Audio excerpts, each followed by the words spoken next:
সবাই হঠাৎ করে শুনবে কে যেন একজন কোথাও বলতেছে, কোন এক পাশে দিয়া শোনা যাইতেছে একটা আওয়াজ, ইয়া রব্বি উম্মতি উম্মতি, আয় আল্লাহ আমার উম্মতকে বাঁচান, আমার উম্মতকে বাঁচান, আমার উম্মতকে।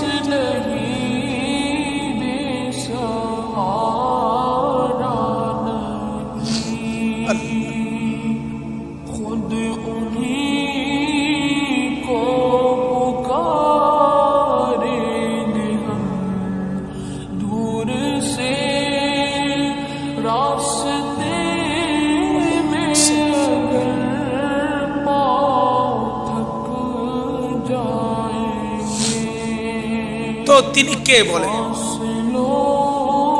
যিনি একজন শুধু বলবেন আয় আল্লাহ আমার উম্মতকে বাঁচান, তিনি কে বলেন?